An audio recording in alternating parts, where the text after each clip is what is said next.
Perfect square.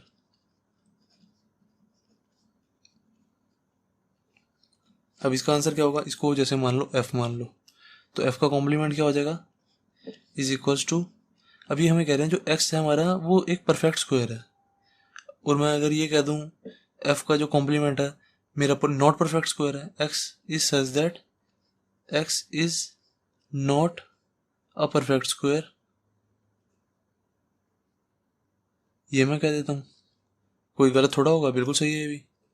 और अगर हम यहाँ पे एंड लिख के x belongs to natural number लिख दें तो ये ज़्यादा अच्छा लगेगा, यहाँ तक भी सही होगा। अगर ये मैं ना लिखूँ ना तो यहाँ तक भी वैसे सही होगा, कोई दिक्कत नहीं है, पर ये ज़्यादा अच्छा लगेगा, and x belongs to natural number, n बड़ा n डाल देंगे तो ये ज़्यादा अच्छा लगता है कि टीचर कहता है, बच्चा मेंशन भी कर रहा है कि ये बिलोंग्स टू नेचुरल नंबर है, मतलब हम नेचुरल नंबर्स में से बात कर रहे हैं और किसी की बात नहीं कर रहे।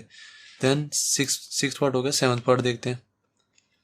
सेवन्थ पार्ट है, कह रहा है x is a perfect, seventh part x is a perfect cube है, x is such that x is a perfect cube. अब परफेक्ट क्यूब की बात कर रहे हैं, इसको नाम दे दो g दे दो, तो g का कॉम्प्लीमेंट क्या हो जाएगा, इधर ये परफेक्ट क्यूब की बात कर रहे हैं, मैं कह देता हूँ कि ये कह रहे हैं x is a perfect cube है, मैं कह देता हूँ x is such that x is not a perfect cube. इसका उल्टा ही तो पता है ना मुझे, कॉम्प्लीमेंट का मतलब पता है उल्टा करना, तो उल्टा क्या हो जाएगा, x is such that x is not a perfect cube, मतलब वो परफेक्ट क्यूब नहीं होगा, बाकी सब कुछ होगा। ओके, तो ये मेरा सेवन्थ पार्ट भी हो गया कंप्लीट। अब एट्थ पार्ट में हमें क्या दिया हुआ है, x is such that x plus five is equal to 8। जब भी कोई ऐसे पॉलिनोमियल टाइप कुछ दिया हो ना, या मतलब जैसे x plus five is equal to 8, ऐसे इसको ना थोड़ा सा सॉल्व कर लिया करो, जैसे polynomial, quadratic polynomial, cubic polynomial, ऐसे कुछ पॉलिनोमियल्स टाइप दिया हो ना तो इसको सॉल्व कर लिया करो। जैसे ये क्या दिया हुआ है, x plus five is equal to 8 दिया हुआ है, तो मैं इसको सॉल्व कर लेता हूँ। X plus five is equal to 8 दिया हुआ है, इसको सॉल्व करके एक्स की वैल्यू निकाल लो, तो एक्स की वैल्यू यहाँ से क्या आ जाएगी, x is equal to 8 minus 5 is equal to 3 हो जाएगा, तो एक्स की वैल्यू क्या आ गई 3, एक्स इज इक्वल टू 3। तो ये कह रहे हैं x is such that x है कि एक्स की वैल्यू 3 है, तो मैं इसको नाम दे देता हूँ एच जैसे, तो एच का कॉम्प्लीमेंट क्या हो जाएगा, एच का कॉम्प्लीमेंट हो जाएगा x is such that x is not equal to 3, मैं ये लिख देता हूँ।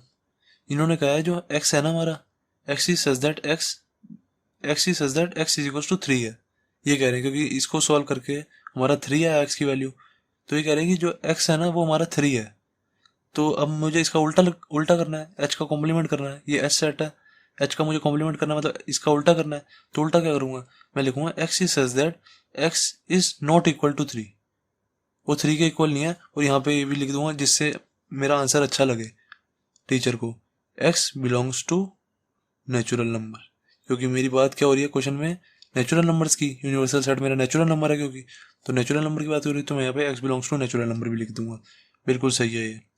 देन हम देखते हैं नाइन्थ पार्ट। नाइन्थ पार्ट क्या कह रहा है,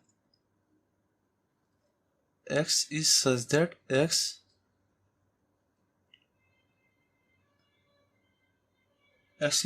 इज सच दैट 2x है यहाँ पे, x is such that 2x plus 5 is equal to 9। अब देखो 2x plus 5 is equal to 9 दिया हुआ है, तो मैं सबसे पहले मैंने सोचा पहले इसको सॉल्व करता हूँ फिर आगे क्वेश्चन करूंगा, तो 2x plus 5 is equal to 9 यहाँ पे लिखा,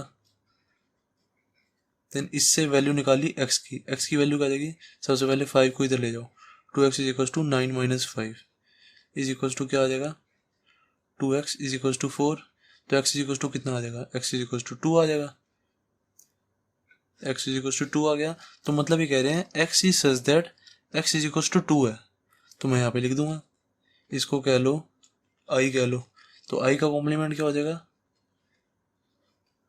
x is such that x is not equal to 2, यहाँ इक्वल टू 2 आ रहा है तो मैं इसको कह तो नॉट इक्वल टू 2 है, एंड यहाँ पे कॉमन लगा के लिख देंगे x belongs to natural number, या x इज नेचुरल नंबर ये भी लिख सकते हो, या x belongs to natural number ये भी लिख सकते हो।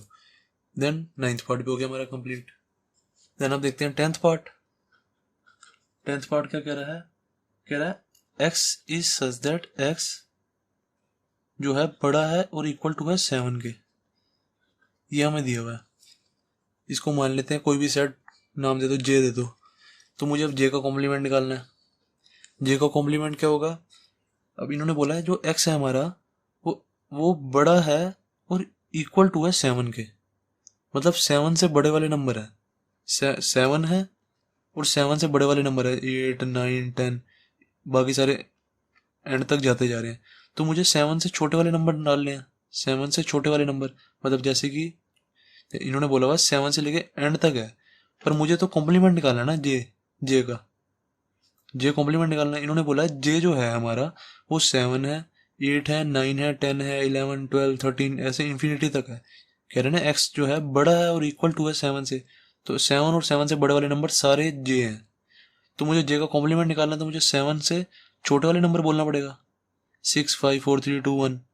तो मैं यहाँ पे कह दूंगा x is such that x जो है वो मेरा छोटा है 7 से, क्योंकि मैंने छोटे वाले नंबर निकालने पड़ेंगे मुझे 6 5 4 3 2 1। तो x जो है छोटा है 7 से, एंड यहाँ पे लिख देंगे and x belongs to natural number. That's it. अब 11th पार्ट में हमें दिया हुआ है x is such that x belongs to natural number and 2x + 1 बड़ा है 10 से। अब मुझे ये चीज़ दिख रही है तो मैंने देखा सबसे पहले इसको सॉल्व कर लेता हूँ। 2x + 1 बड़ा है 10 से, तो इससे मैं x की वैल्यू निकालूँ तो कैसे आ जाएगी? 2x बड़ा है +1 को इधर ले जाऊंगा तो -1 हो जाएगा, 10 -1, तो ये कितना आ जाएगा? 2x बड़ा है 9 से, इतना आ गया। अब इसको मैं क्या करूँगा, इससे x की वैल्यू निकालूंगा तो क्या हो जाएगा? x बड़ा है 9/2 से। वैसे ही होता है जैसे हम कहते हैं ना 2x = 4, तो x क्या होता है? 4/2। टू जो होता है वो हमारा नीचे चले जाता है, तो x 4/2 हो जाता है। ऐसे ही इधर होगा, ये वाला 2 यहाँ पे नीचे चला जाएगा, तो क्या आ गया हमारा? x जो है बड़ा है 9/2 से। तो अब मेरे को कह रहे हैं कि इसका कॉम्प्लीमेंट निकालो। इसको जैसे मैंने कोई सेट मान लिया k, कुछ भी मान लो, मैंने k मान लिया, तो मुझे k का कॉम्प्लीमेंट निकालना है। तो क्या होगा? k का कॉम्प्लीमेंट होगा x is such that x जो है छोटा है 9/2 से, क्योंकि देखो इधर हमें कह रहे हैं कि x जो है वो बड़ा है 9/2 से। तो इसका कॉम्प्लीमेंट क्या होगा? कॉम्प्लीमेंट मतलब उल्टा क्या होगा इसका? x जो है छोटा है 9/2 से, x जो है छोटा है 9/2 से और x जो है इक्वल है 9/2 से। इसका उल्टा बताना हमें। x इधर हमें दिया हुआ है x जो है बड़ा है 9/2 से, बड़े वाले नंबर सारे। तो अब मैं कॉम्प्लीमेंट जो करूँगा उसमें क्या आ जाएंगे? छोटे वाले नंबर और इक्वल वाला नंबर। x जो है छोटा है 9/2 से और इक्वल है, और यहाँ पे लिख देंगे comma x belongs to natural number. That's it. ये हमारा 11th पार्ट भी हो गया कंप्लीट। अब गाइस देखते हैं एक्सरसाइज 1.5 का क्वेश्चन फोर्थ। क्वेश्चन फोर्थ क्या कह रहा है गाइस? कह रहा है if u is equal to ये, यू का मतलब क्या है? Universal set. If universal set is equal to 1 से लेकर 9 तक, और a दिया हुआ है हमें सेट और एक b सेट दिया हुआ है, तो हमें कह रहा है कि वेरीफाई करो कि ये इज इक्वल टू ये है, और सेकंड पार्ट में कह रहा है ये इज इक्वल टू ये है। ये वेरीफाई करना है, तो हम सबसे पहले फर्स्ट वाला पार्ट ले लेते हैं। फर्स्ट वाला पार्ट करते हैं सबसे पहले, तो आंसर लिख देते हैं आंसर फर्स्ट। तो फर्स्ट वाला पार्ट जब हम लेंगे तो सबसे पहले ले लेते हैं LHS। जब भी इक्वल्स प्रूव करने होते हैं सबसे पहले मैं LHS RHS ले लेता हूँ। तो LHS पहले ले लेते हैं, चाहे आप RHS पहले ले लो तो भी ऐसे ही आएगा आंसर। LHS लिया मैंने, तो LHS क्या है मेरा? A यूनियन B का नॉट। A यूनियन B का नॉट मैंने LHS ले लिया बस फर्स्ट पार्ट में से, A यूनियन B का नॉट। अब मैंने सोचा मुझे A यूनियन B का नॉट निकालना है, तो मुझे सबसे पहले A यूनियन B भी तो पता होना चाहिए क्या है। तो सबसे पहले मैंने सोचा A यूनियन B निकालते हैं। A यूनियन B, तो निकाल दो A यूनियन B। तो सबसे पहले मैंने देखा ए एलिमेंट, ए सेट कहाँ पे? ये रहा। तो 2 4 6 8 इसके एलिमेंट उतार दिए, 2 4 6 8। देन फिर मैंने देखा कि बी के एलिमेंट्स क्या क्या है? 2 3 5 7। अब उसको उतार दूंगा, बस रिपीट एलिमेंट्स को नहीं उतारूंगा। तो 2 मैंने देखा, 2 मैं पहले लिख चुका हूँ तो 2 को नहीं लिखूंगा। देन 3 5 7 लिख देता हूँ, 3 5 7। अब आप चाहो तो गाइज इसको ए यूनियन बी को यहीं पे ऐसे छोड़ दो तो कोई दिक्कत नहीं है, पर अगर आप इसको अरेंज वाइज लिख दोगे तो अच्छा लगेगा। जैसे 2 के बाद 3, 3 के बाद 4, 4 के बाद 5 6 7 8 ऐसे लिख दोगे तो अच्छा लगेगा, वरना ये भी बिल्कुल सही है, कोई दिक्कत नहीं है।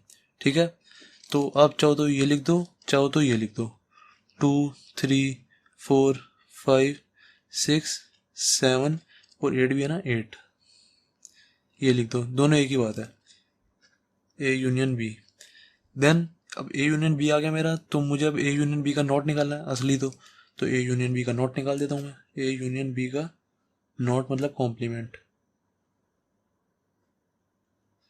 क्या आ जाएगा, यूनिवर्सल सेट में से ए यूनियन बी को माइनस कर दो, यूनिवर्सल सेट में से ए यूनियन बी को माइनस कर दो। ये गाइस जो ये चीज़ है ना, ये चीज़ ये बस मैं आपको समझाने के लिए बताता हूँ, ये आपको पेपर में नहीं लिखनी, पेपर में आपको डायरेक्ट लिखना है।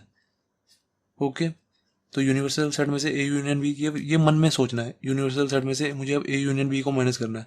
जब भी कॉम्प्लीमेंट आए ना, उसका मतलब यही होता है, यूनिवर्सल सेट में से ए यूनियन बी अंदर वाले पार्ट को माइनस कर दो।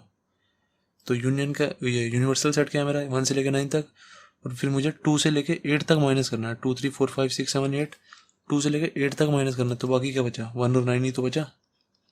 यूनिवर्सल सेट में से मैंने अगर बीच वाले सारे आइटम माइनस कर दिए 2 से लेकर 8 तक, 1 और 9 ही तो बचेगा ना, 1 और 9।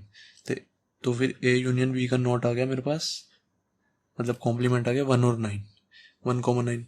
देन अब आर एच एस देखते हैं। आर एच एस क्या है हमारा, A intersection A complement intersection है, A complement intersection B complement is equal to क्या हो जाएगा।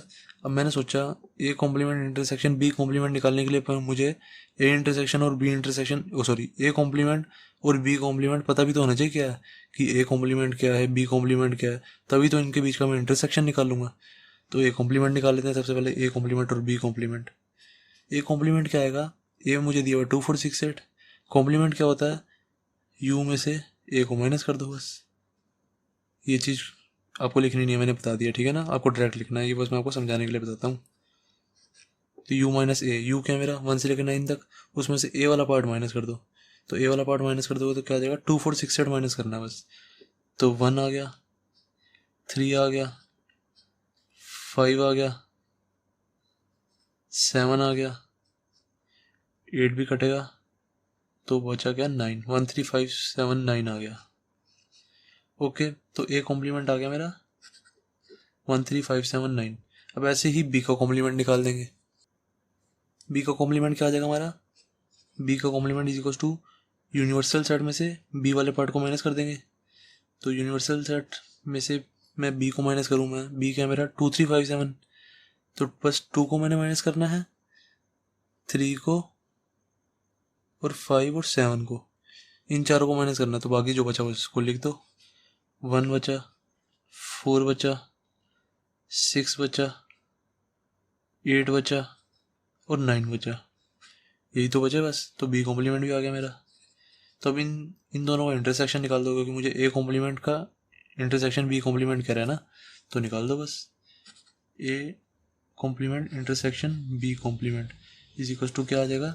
अब इन दोनों का बस इंटरसेक्शन निकालें। इंटरसेक्शन का मतलब क्या है, इन दोनों में क्या कॉमन है बस वो लिख दो। अब इन दोनों में मैंने देखा क्या कॉमन है, एक तो 1 कॉमन है, दोनों में 1 है, और कुछ कॉमन है और 9 कॉमन है, देख लो। तो 1 और 9 लिख दिया बस मैंने,